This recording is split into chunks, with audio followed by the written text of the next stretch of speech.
ይታያል። እስቲ ገባ ገባ ገባ ገባ። ይኸው ገብተናል። ጫታችንን ገዝተናል። ዶዋችን ጀምረናል።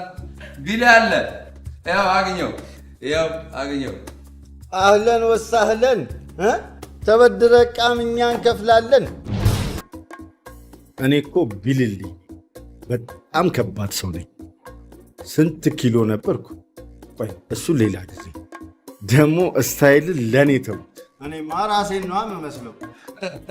ባለፈው ያስማሙኩ ጓደኛዬ ናኒን አወቃት? ሰላም በላት። ሰላም ነው፣ እንዴት ናችሁ? ናኒ እኔ ብዙ ነገር ፈትቼ ገጥሜያለሁ። እችን ግን ምንዋንም ማወቅ አልቻልኩም። ግን አንድ ቀን መፈታታቴ አይቀርም። ከኋላ የመጣ አይና ወጣሉ።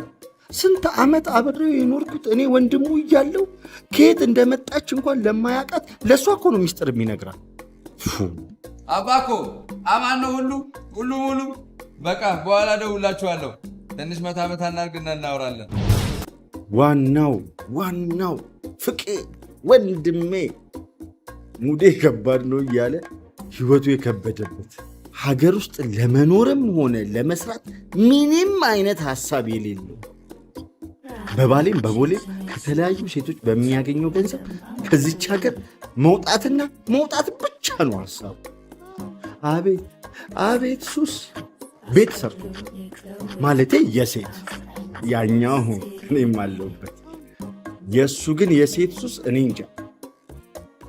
ደሞ እኮ ከናኒ በስተቀር አንድ ግቢ ውስጥ ነው የምንኖረው። አይ መከራችን። ባለቤቴ ደግሞ እንዴት ሙዳችን እንደሚረብሻት አትጠይቁ። ይሄ ግቢ የቀበሌ ሆነ እንጂ የእሷ ቢሆን ፍቄም ሚጣሹም ተፈይረው ነው።